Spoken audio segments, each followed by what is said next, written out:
Quero saudar a você neste dia com a paz do Senhor Jesus. Bem-vindo a mais uma classe, mais uma aula preparatória para a lição agora de número 10. Vamos caminhando para o fim deste trimestre, quando nós estamos estudando sobre as missões transculturais. E esta lição, especialmente, é muito transcultural. Estamos falando sobre o desafio da janela 1040.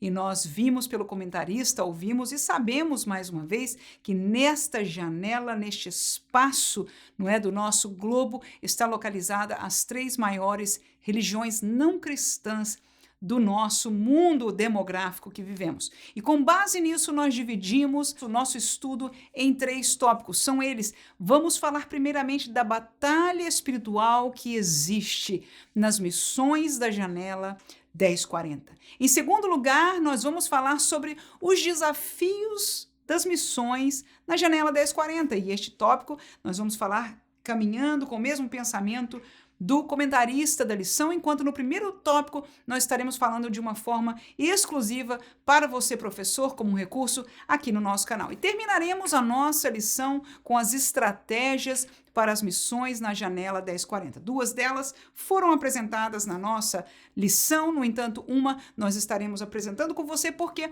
na nossa vida prática, na nossa igreja local, nós usamos uma estratégia diferente que nós gostaríamos de compartilhar nessa oportunidade com você. Bem-vindo mais uma vez à nossa classe. Aqui vos fala a professora Manuela Barros, gravando desde o estúdio do Simple Pentecostal aqui no sul da Flórida, nos Estados Unidos. Portanto, vamos ao nosso primeiro tópico, quando nós vamos estar falando da batalha espiritual das missões na janela 1040. Ora, como falamos na nossa introdução, este espaço, né, você vê na nossa revistinha, tem bem o retângulo aí que cobre estes países, estas nações. Nós vemos China, Índia, países do norte da África. Então, nós sabemos que estas nações são, em sua maioria, nações muito religiosas, e as três religiões que mais predominam nesta localidade é o islamismo, o budismo e o hinduísmo. E com base nisso, nós entendemos de que estes povos não são expostos ao ensino do evangelho, não tem na sua história religiosa o mesmo contexto que nós que nascemos em países cristãos, ou que pelo menos por grande parte da nossa história, nós conhecemos a história, o contexto do evangelho, da palavra de Deus, do judaísmo ou do cristianismo, glória a Jesus. No entanto, neste contexto destas religiões, nós entendemos que quando estamos fora daquilo que Deus nos provê, daquilo que Deus revelou, daquilo que Deus é, e vamos ser mais direto, da realidade do reino de Deus. O reino de Deus só tem uma religião. Essa religião não precisa necessariamente ter um nome, definitivamente ela não tem o nome de uma denominação, mas o reino de Deus é o reino da luz, é o reino da verdade, e a verdade é esta palavra, e este reino, não é, lidera. Talvez a gente chame de religião, podemos dar com certeza outro nome, que é o próprio reino de Deus, aleluia, e que dele nós conhecemos o contexto do Antigo Testamento e o estamos vivendo hoje um contexto neotestamentário, o tempo que vive a graça aberta por Cristo Jesus pelo seu sacrifício e que se findará num contexto próximo, e nós sabemos que o livro de Apocalipse, bem outros textos da palavra de Deus, vão fechar a história da humanidade aqui na Terra. No entanto, fora deste reino de Deus, existe somente um outro reino. Dentro deste outro reino, você pode concordar comigo rapidamente que há uma imensidade de religiões. Todas as religiões que adoram a outro Deus que não o Deus da Bíblia, e assim como a Bíblia nos ensina a ser, são religiões, não divinas, aleluia.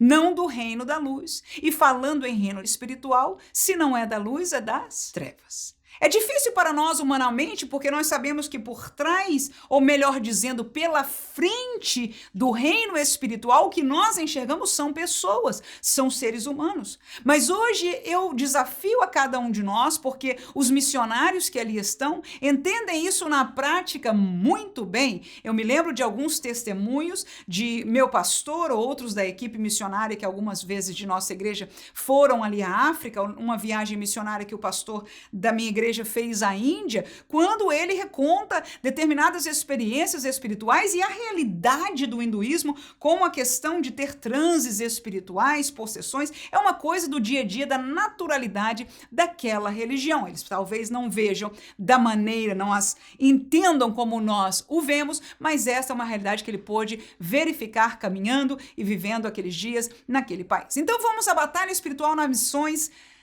da Janela 1040, dividimos em 3 tópicos. Primeiro, o Deus Criador contra os deuses. Segundo, o Deus Todo-Poderoso contra os espíritos, com E minúsculo, seguramente. O Deus que salva contra os iluminadores ou os que o odeiam.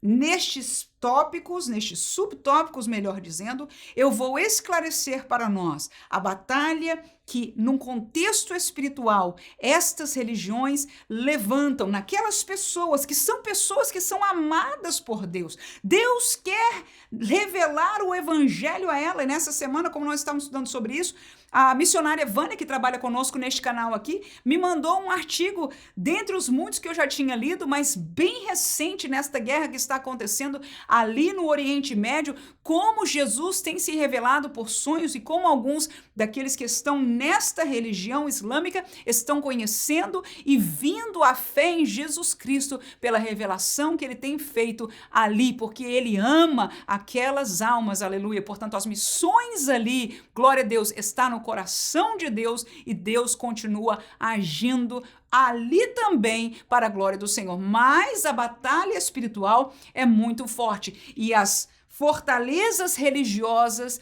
culturais religiosas são grandíssimas. Isso é que nós vamos estar estudando nessa lição. Portanto, Atos capítulo 17, versículo 22 a 25, Paulo viveu algo semelhante. Diz assim o texto: e estando Paulo no meio do Areópago, disse: varões atenienses, em tudo vos vejo um tanto supersticiosos, porque passando eu e vendo os vossos santuários, achei também um altar em que estava escrito ao Deus desconhecido. Esse, pois, que vós honrais, não o conhecendo, é o que eu vos anuncio. E quem é este Deus? É o que está no versículo 24 e 25 e alguns mais, mas leremos somente esses 2. O Deus que fez o mundo e tudo o que nele há, sendo o Senhor do céu e da terra, não habita em templos feitos por mão de homens, tampouco é servido por mão de homens, como se necessitando de alguma coisa, pois ele mesmo é quem dá a todos a vida e a respiração e todas as coisas. Que boas novas de alegria! Este foi o evangelho pregado por Paulo em Atenas, aleluia. Que homem de sabedoria, contextualizando a realidade religiosa daquele lugar, onde havia adoração a muitos deuses. E aqui Paulo trava, aleluia, a batalha entre o Deus Criador e os demais deuses. E na sabedoria dada pelo Espírito Santo a Paulo, ele diz, e ele encontrou esta porta, aleluia, ele diz: está vendo aquele altar que vocês construíram a um Deus desconhecido? Pois eu vos vim apresentar quem é este Deus, porque este é o meu Deus. E sabe por que a figura dele não está ali? Porque ele não pode estar preso a templos humanos, aleluia. Por quê? Porque ele é o Criador, o Senhor de todas as coisas. E ele não criou só coisas pequenas, ele criou o céu, a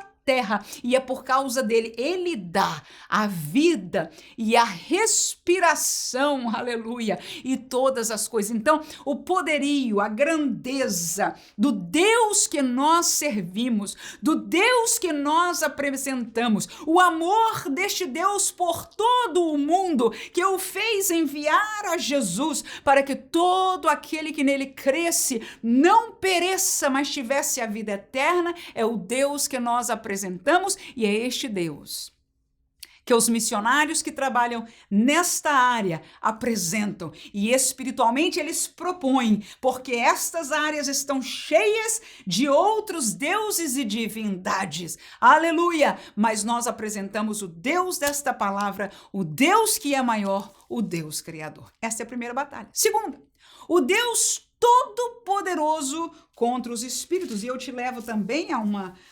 missão de Paulo, agora no capítulo 19, a partir do versículo 11. O texto diz o seguinte: e Deus, pelas mãos de Paulo, fazia maravilhas extraordinárias, de sorte que até os lenços e aventais se levavam do seu corpo aos enfermos, e as enfermidades fugiam deles. E os espíritos malignos saíam. Veja aí, irmãos, que contexto de batalha espiritual, aleluia. Esta é a realidade do evangelho contra o reino das trevas. Seguindo o versículo 13.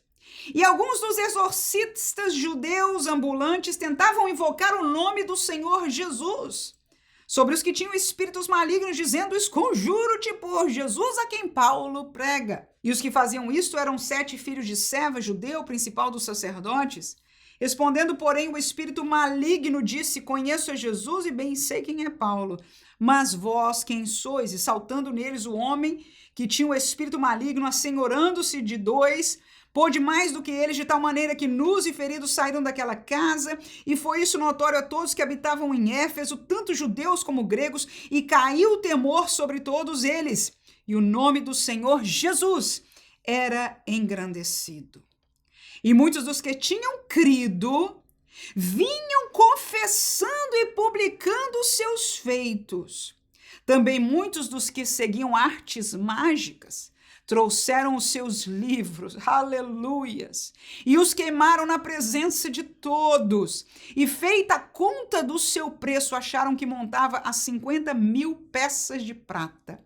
Termino com o 20 que diz: assim a palavra do Senhor crescia poderosamente e prevalecia. Queridos irmãos, oh aleluia, este evangelho, esta palavra, como disse Jesus, errais não conhecendo as Escrituras e o poder de Deus. Estes são os 2 pés, aleluia, do evangelho que nós levamos, um evangelho que nós o conhecemos, que é por Jesus Cristo, aleluia, mas também o poder de Deus que ele nos concede como seus servos, e aqui estava Paulo. Glória a Deus, sendo usado com maravilhas extraordinárias. Ele era representante de um Deus que tinha todo o poder, e ali estava ele, obrando curas, e nós vemos que até lenços e aventais de Paulo era levado, e os enfermos eram curados. Não é pelo poder místico do material, em nome de Jesus, mas pelo poder do Senhor a quem Paulo servia. Quem pode glorificar a Deus nesta hora? Aleluias! Então nós vemos que não só isso, mas os espíritos malignos, porque no meio desta adoração a outros espíritos há muito mais possessão, nós sabemos disso. Irmão, ser preso, ser possesso por um espírito imundo é a coisa mais lamentável que pode acontecer com o ser humano. Mas ali o Senhor estava libertando. Ali havia uma disputa, no melhor dos sentidos, entre o Deus Todo-Poderoso e aqueles espíritos. Mas estava um servo humilde do Senhor, pregando o evangelho, aleluia, orando, aleluia, levando com santidade, separado do mundo, o evangelho de Cristo Jesus. E é isso que o Senhor faz. Ele tem compromisso com aqueles que têm compromisso com Ele. Ele tem compromisso isso mais do que tudo com a sua palavra e com o seu querer. E foi ele que disse a Paulo: eu mostrarei a ele o quanto deve sofrer para levar o evangelho, mas eu tenho escolhido, aleluia, como vaso para levar o evangelho aos gentios. E ali estava Paulo, no meio daquela imundície espiritual, sendo usado extraordinariamente por Deus. Era de tal maneira que aqueles que estavam por toda uma vida presos na arte mágica, presos em seus pecados, em sua religiosidade, vinham ao público confessando a sua nova fé e trazendo aqueles livros preciosíssimos, cujo preço nós acabamos de ver aqui, altíssimo, e diziam: para nada vale, aleluia, e queimaram publicamente. Isto, para a realidade religiosa deles, é um absurdo. Nós vamos olhar para os hinduístas, nós vamos olhar para os budistas, os livros de Buda, a sabedoria que eles receberam nos vários tipos de hinduísmo, Vedas e etc. Todo tipo de sabedoria religiosa e espiritual, mas ali estava uma batalha entre estes espíritos e o Deus Todo-Poderoso. Aleluia. A batalha já é garantida. É claro que Deus tem todo o poder. Mas somos nós, servos, que obedecemos o chamado dele. Aleluia. E somos enviados para sermos usados por Deus num contexto tão difícil. Mas ali estava Paulo fazendo esta obra. Terceiro e último, o Deus que salva, por um lado, do outro lado, os iluminadores ou os que odeiam. Nós sabemos que estas duas vertentes religiosas, o islamismo e o hinduísmo junto ao budismo, têm em sua essência realidades distintas, muito distintas. E enquanto são distintas, mas eles estão do lado, vamos falar espiritualmente, das trevas. E do outro lado está um Deus todo-poderoso, mas um Deus que ama. E porque ele ama, ele salva. Ele tem buscado tirar o homem. Ele fez o que ninguém podia fazer em Jesus, dando a sua vida, para que nós pudéssemos ter relacionamento de volta, vida espiritual de volta, e o nosso nome pudesse ser escrito no livro da vida. E não só nós que estamos aqui no Brasil, nos Estados Unidos, na Europa, na América Central, mas muitos destes, como nós lemos aqui o exemplo de Paulo, que saíram de meio desta espiritualidade maligna, estão hoje com seus nomes e muitos deles já estão lá. Nós ainda estamos aqui batalhando, mas eles já estão com o Senhor. Então, há esta diferença. E duas destas religiões trabalham mais na área de iluminação, de melhoramento interno, é de melhoramento da alma, é de melhoramento espiritual, é de subir a outro nível, é de matar o homem em sua carnalidade para servir, para ser melhor, para adorar melhor aos seus deuses, para que de alguma maneira se possa vir de uma outra encarnação de uma maneira melhor. E se nós, nesta encarnação, segundo as suas teorias destes iluminadores, for tão luminosa, for tão perfeita, for tão despegada desta humanidade, então talvez você chegou àquele nível máximo, aonde você não precisará mais reencarnar, mas será um com o seu Deus. Enfim, há colocações diferentes de uma para outra religião, mas que buscam essa saída do ciclo da reencarnação para uma certa perfeição. Todos eles desconhecidos e desconectados da verdade. E Deus, aleluia, é a verdade, o que nos revelou por esta palavra, nos presenteou com o conhecimento da verdade. Foi este que criou em 6 dias e descansou no 7º, quem criou todas as coisas, quem criou o homem, quem criou a mulher e por eles, todas as pessoas que estão e vivem no mundo.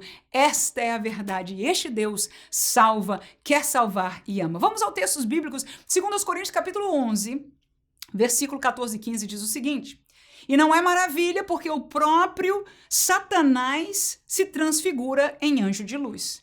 Não é muito, pois, que os seus ministros se transfigurem em ministros de justiça, o fim dos quais será conforme as suas obras. Então nós vemos que são iluminadores, parecem coisa de luz, mas podem ser seguramente, pelo texto bíblico, ministros, obreiros de Satanás. Por trás está a trevas maior, mas pela frente a humanidade é apresentada a algo luminoso, ou pelo menos que tem aparência de luminosidade, anjos de luz, coisas lindas, mas quem se envolve com isso conhece as trevas tenebrosas que são, aleluia. E quando nós vimos para a luz, aleluia, e quantos exemplos, quantos testemunhos nós já ouvimos, como é maravilhoso aqueles que saem deste poderio das trevas, quando encontram este Deus que salva, este Deus que ama, este Deus que quebra as prisões, irmão. Só quem foi preso pode reconhecer tamanha dádiva,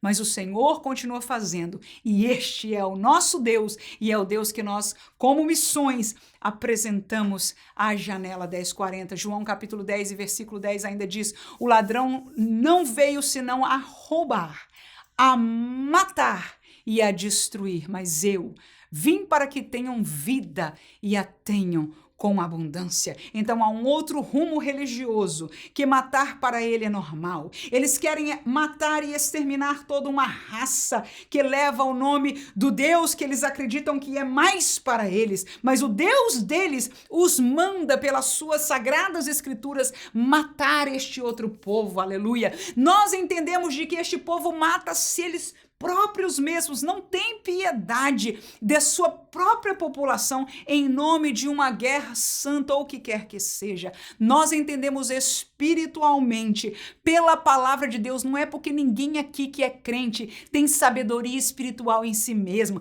conhece as coisas espirituais ou tem algum poder em si próprio, não, em nome de Jesus.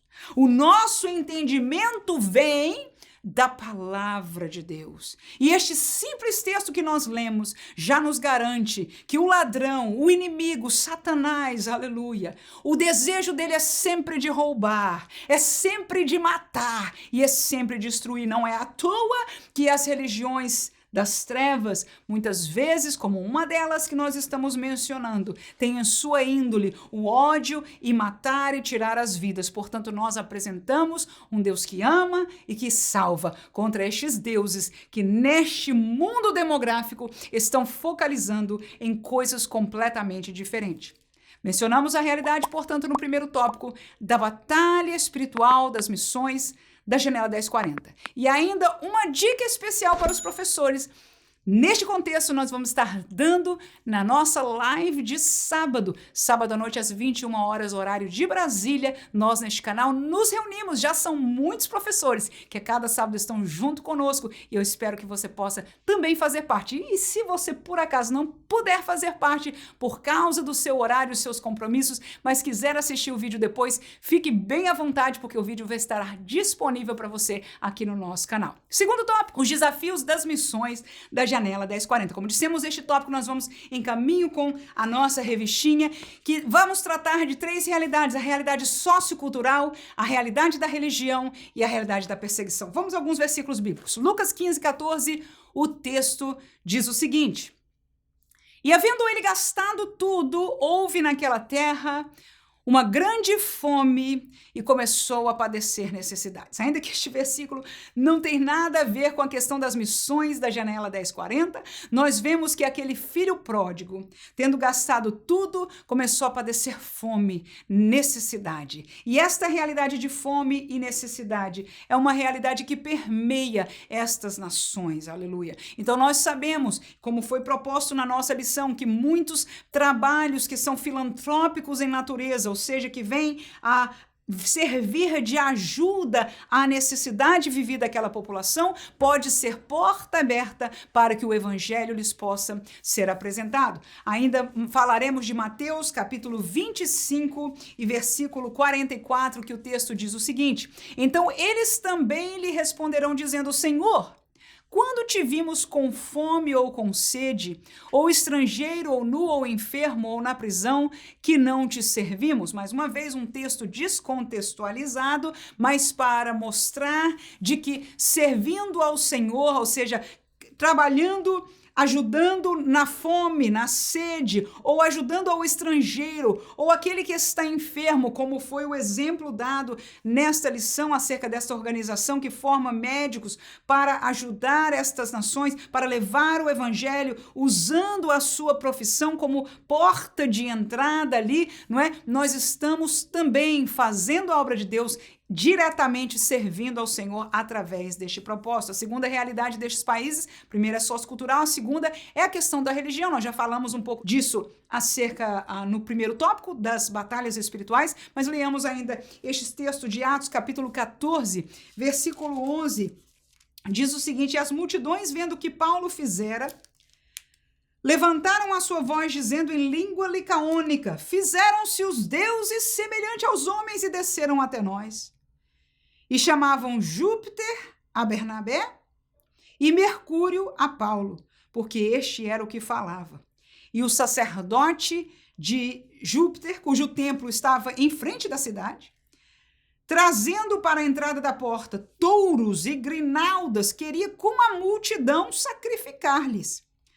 Ouvindo, porém, isso, os apóstolos Barnabé e Paulo rasgaram seus vestidos e saltaram para o meio da multidão, clamando e dizendo: varões, por que fazeis estas coisas? Nós também somos homens como vós, sujeitos às mesmas paixões, e vos anunciamos que vos convertais dessas vaidades ao Deus vivo, que fez o céu e a terra e o mar e tudo o que há neles. Aleluia! Então, nós vemos aqui o que aconteceu. Paulo está falando, está obrando os milagres, está pregando o evangelho, não é? De repente, aqui houve uma cura naquele momento antes deste texto que nós acabamos de ler.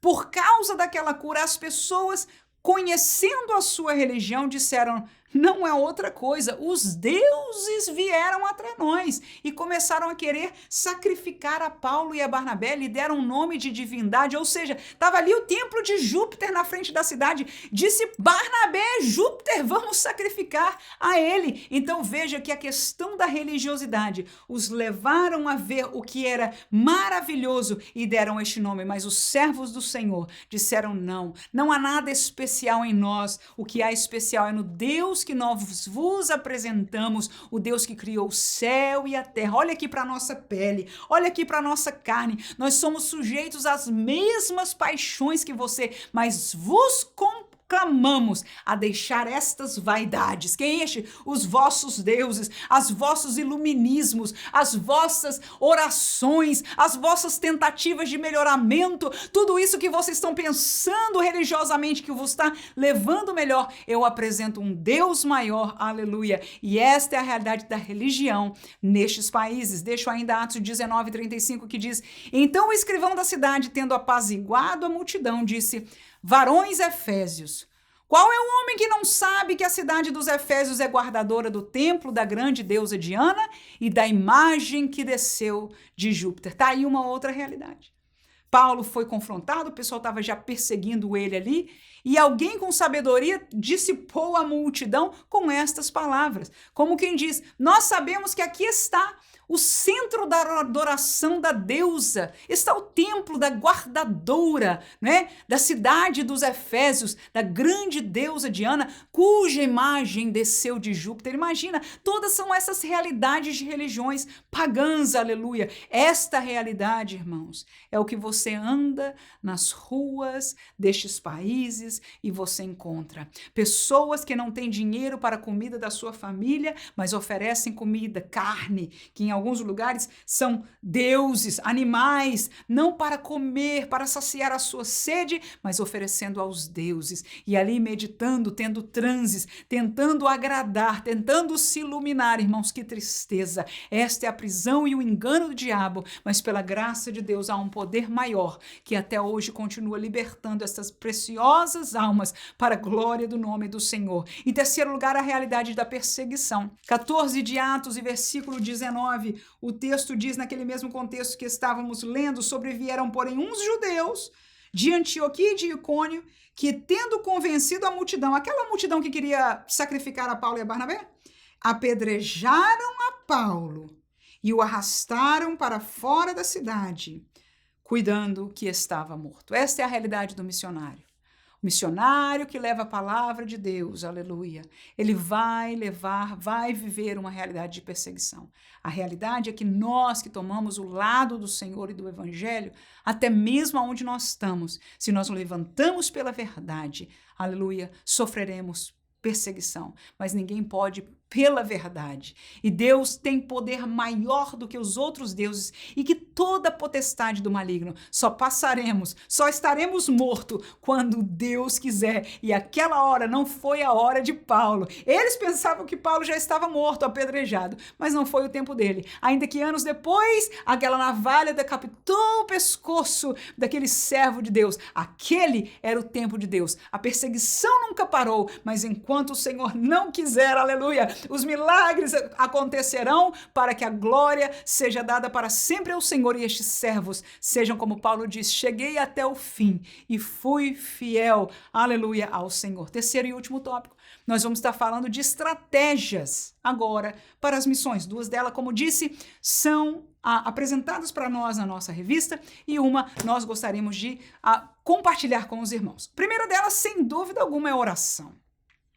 Não são muitos de nós que podemos ir para lá, nem muitos que desejamos ir para lá, nem muitos que temos a possibilidade ou até o chamado para ir para lá. No entanto, todos nós, e que bênção essa série de lições. Aleluia! E neste sábado, na nossa live, nós estaremos apresentando uma entrevista com uma missionária que trabalha em verdade. Esta missionária hoje está trabalhando em Camboja, ainda que ela está no momento no Brasil, mas ela é missionária em Camboja e nós vamos estar entrevistando e você vai poder conhecer alguém que vive o dia a dia ali para a glória do nome de Jesus. Então nós precisamos ter séries de lições como essa, glória a Deus, para nos lembrarmos de orarmos por estas gentes, estas pessoas, estes servos que se desfazem da sua vida em meio à perseguição e todos os problemas que nós já falamos, sociocultural, religioso, perseguição, mas para estarem ali apresentando as suas vidas para que o evangelho chegue àquelas preciosas almas. Primeira coisa que nós temos que fazer é orar por eles. Efésios 6, 18 a 20, diz o texto, orando em todo tempo com toda oração e súplica no Espírito, e vigiando nisso com perseverança e súplica por todos os santos, e por mim, dizia Paulo, para que me seja dada no abrir da minha boca a palavra com confiança, para fazer notório o ministério do evangelho pelo qual eu sou embaixador em cadeias, para que possa falar dele livremente, como me convém falar. Então ore pelos santos, pela igreja que nasceu ali, que está perseguida, que está passando necessidade, que está sofrendo demais. Ore por eles, mas ore por mim, para que Deus ainda me dê mais poder, mais graça, mais autoridade para fazer a obra do Senhor. Primeira coisa, orar. Segundo, ação. São as estratégias locais. Atos capítulo 16, a partir do versículo 5, o texto diz o seguinte, de sorte que as igrejas eram confirmadas na fé e cada dia cresciam em número, e passando pela Frígia e pela província da Galácia, foram impedidos pelo Espírito Santo de anunciar a palavra na Ásia. E quando chegaram a Mísia, intentaram ir para Bitínia, mas o Espírito de Jesus não lhe o permitiu. Como assim? O Espírito de Deus impediu a Paulo de ir fazer a obra naquele lugar? Vamos seguir. E tendo passado por Mísia, desceram a Troade, e Paulo teve de noite uma visão em que se apresentou um varão da Macedônia e lhes rogou, dizendo, passa a Macedônia e ajuda-nos. E logo depois dessa visão, procuramos partir para a Macedônia, concluindo que o Senhor nos chamava para que lhes anunciarmos o evangelho. E navegando de Troade, fomos correndo em caminho direto para Samotrace, no dia seguinte para Neópolis, dali para Filipos, que é a primeira cidade desta parte da Macedônia, e é uma colônia, e estivemos alguns dias nessa cidade. E no dia de sábado, saímos fora das portas, para a beira do rio, onde julgávamos ter lugar para oração. E assentando-nos, falamos às mulheres que ali se juntaram. E uma certa mulher chamada Lídia, vendedora de púrpura da cidade de Tiatira, que servia a Deus, nos ouvia. E o Senhor lhe abriu o coração para que estivesse atenta ao que Paulo dizia. E depois que foi batizada, ela e a sua casa nos rogou, dizendo: se haveis julgado que eu seja fiel ao Senhor, entrai em minha casa e ficai ali, e nos constrangeu a isso. Terminamos este texto, aleluia. As ações, as estratégias locais, a estratégia do missionário pentecostal, diga-se de passagem, o evangelho da Bíblia é um evangelho pentecostal, é o evangelho de um povo que depende da orientação do Espírito Santo de Deus, não só de uma teoria religiosa, aleluia, que é válida. A teoria desta palavra é tudo, mas esta palavra nos diz que há um Espírito vivo, aleluia, que habita em nós, que não só nos consola, mas nos guia, e aqui está ele fazendo isso com Paulo. Paulo teve um projeto, o Espírito disse não. Paulo diz, então vamos para tal, o Espírito lhe proibiu. E ele ficou esperando no Senhor, como o crente pentecostal faz, orando e esperando no Senhor. E naquela noite teve uma visão, porque o Senhor até hoje dá visão, aleluias. Porque o Senhor até hoje se manifesta extraordinariamente. E tendo aquela visão de noite, então ele concluiu, o Senhor nos está dirigindo para lá, e ele foi. E quando chegou lá, Deus continuou dando a estratégia. Saiu para orar, mas chegou ali, viu aquelas senhoras, começou a compartilhar, e o Senhor ali começou a salvar, e a primeira que foi salva, glória a Jesus, já abriu a casa dela para servir de hospedeira para o apóstolo, aleluia, para o missionário. Que bênção, porque o Senhor faz essas coisas. Quando nós seguimos o conselho, a direção do Espírito de Deus, o Senhor provê, esclarece todas as realidades. Então isso é estratégia, mas a estratégia do missionário que aprende com a palavra e que, portanto, é pentecostal, é a estratégia do Espírito em nossas vidas, aleluia. E é isso que nós aprendemos na palavra de Deus, e nós precisamos, missionários, agir neste mesmo sentimento. Romanos capítulo 12, versículo 20 e 21 diz, portanto, se teu inimigo tiver fome, dá-lhe de comer. Se tiver sede, dá-lhe de beber, porque fazendo isso amontoarás brasa de fogo sobre a sua cabeça. Não te deixes vencer do mal, mas vence o mal com o bem. Esta é uma outra estratégia local que se deve usar neste campo missionário chamado Janela 1040. O mal, a perseguição, as realidades vêm contra nós, mas não nos deixamos vencer pelo mal. Pelo contrário, se o nosso inimigo, sendo desta religião, é inimiga, e por que não podemos trazer para a nossa realidade cultural, nos faz mais mal, nós pagamos com o bem, aleluia. Mas nesta realidade da Janela 1040, nós encontramos biblicamente como mais uma estratégia divina para a glória do nome de Jesus. E o terceiro e último exemplo de estratégias foi aquilo que nós, como a minha igreja local, em sua simplicidade, nós tínhamos, na época que começamos com este projeto, 3 missionários além mar, mais a necessidade e o desejo do pastor de fazer mais missões, ele mesmo que foi um missionário que saiu do Brasil para vir trabalhar aqui há muitos anos atrás, quando não haviam brasileiros e a população de portugueses ainda era até certa pequena, e ele foi um pastor de portugueses no norte desta nação, sofreu bastante, mas serviu ao Senhor a todo tempo pregando o evangelho deste país. Ele que era um pastor missionário sempre teve o seu coração voltado para as missões, e nos últimos, vamos dizer, 15 anos da igreja, nós temos trabalhado na direção do nosso pastor, na parceria com a adoção de obreiros nativos, ou seja, a terceira estratégia é financiar obreiros locais. Se estamos querendo fazer missão na Índia, aqueles que já moram lá conhecem a cultura, conhecem a língua, conhecem as divindades, conhecem toda a sua questão cultural, que podem, se eles são salvos e conhecem o evangelho, aleluia, eles são as pessoas mais capacitadas imediatamente de pregar o evangelho à sua própria população. E a verdade é que a barreira é muito mais baixa das pessoas da população em receber as boas novas, a mensagem por parte destes locais do que dos estrangeiros. Até porque culturalmente nós sabemos, muitas vezes os estrangeiros têm tem um outro interesse por trás, interesse comercial, não é o caso dos missionários, mas aqui nós vemos que esta parceria é muito importante. Muitos desses obreiros locais precisam de um dinheiro completamente diferente do que nós precisaremos estar dando para um missionário que vem de fora.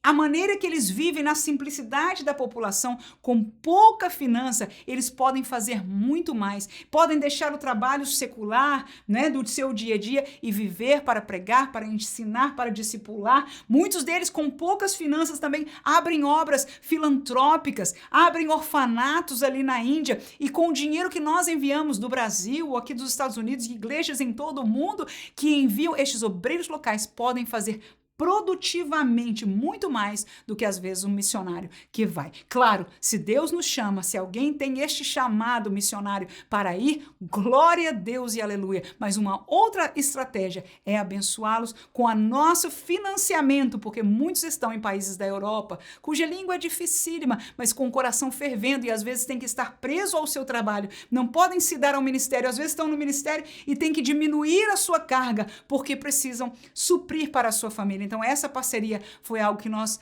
recebemos do Senhor o privilégio de fazer e logo assim que começamos, tínhamos 20 e poucos famílias missionárias que nós ali estávamos sustentando e a diferença financeira é muito grande, porque em muitos desses países, um pouco do nosso dinheiro faz muito lá e isso é de bênção. 1 Coríntios 3:6 ilustra isso, este mesmo sentimento. Eu plantei, Apolo regou, mas Deus deu o crescimento. Não importa, irmão, se somos nós, se é alguém da nossa igreja, aleluia. O importante é que Deus tem dado o crescimento. Um, às vezes vai, o outro você envia as finanças, outros vão lá e trabalham na formação dos obreiros locais, ensinando o evangelho, a teologia, o ensinamento, o discipulado, para que eles possam seguir fazendo a obra. Alguns campos missionários é completamente assim, como nós entrevistamos o pastor no meio dos índios brasileiros, né? Então eles foram lá, estão formando obreiros locais e agora estes obreiros vão a outras culturas fazendo a obra do Senhor e pregando o evangelho. Terminamos com Marcos capítulo 5, versículo 18 ao 20, que diz: E entrando ele no barco, rogava-lhe o que for endemoniado que o deixasse estar com ele. Jesus, porém, não lhe o permitiu, mas disse-lhe: Vai para a tua casa e aos teus, e anuncia-lhes quão grandes coisas o Senhor te fez e como teve misericórdia de ti.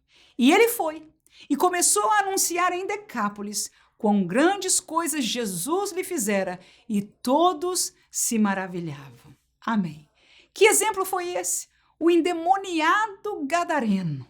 Jesus chegou lá e aquele homem estava em prisões em todos os sentidos, espiritual e em cadeias muitas vezes, porque o tentavam prender. Jesus o libertou e aquele homem tão feliz quis seguir a Jesus, quis ser um discípulo, ficar pertinho de Jesus, aprender mais de Jesus, talvez, como a gente diz no nosso coloquial, carregar a pasta de Jesus. Estava o desejo e ele pediu, clamou ao Senhor Jesus: me leva contigo, eu quero estar. E Jesus disse: não, o que eu tenho para ti, aleluia, é ser um obreiro local. Glória a Deus! E ele diz: vai para a tua terra, vai para a tua casa, vai para a tua cidade e anuncia para eles o que o Senhor fez por ti. E aí está, os frutos foram seguros, porque o que nós temos que fazer é obedecer o chamado do Senhor. Que Deus abençoe você neste dia, que o nosso coração como professores possa ser o primeiro a arder pelas missões novamente, que nós possamos cair mais uma vez diante do Senhor em oração por esta causa tão linda, que não possa ficar somente em teoria nas nossas vidas. Aleluias. A palavra que nós aprendemos não pode ser só uma teoria ensinada, porque nós lidamos com virtude e virtude espiritual. Aleluia. E se nós estamos ensinando a palavra viva, ela tem que, em primeiro lugar, trazer vida espiritual a nós. Que Deus abençoe você, professor, em nome de Jesus. Abramos o nosso coração para que esta vida, esta fonte de vida, esta alegria que nós temos na palavra de Deus, não fique só a nível mental, de conhecimento, mas que espiritualmente nós possamos provar desta graça e sermos veículo como Paulo era para a glória de Jesus. E aí as batalhas espirituais da nossa sala de aula, diferentes com certeza das da janela 1040, mas em parte semelhante, porque são batalhas espirituais. Nós possamos ver a mão de Deus obrando. Aleluia! O nome do Senhor sendo edificado e nós nos sentimos parte desta obra para a glória do nome de Jesus. Amém!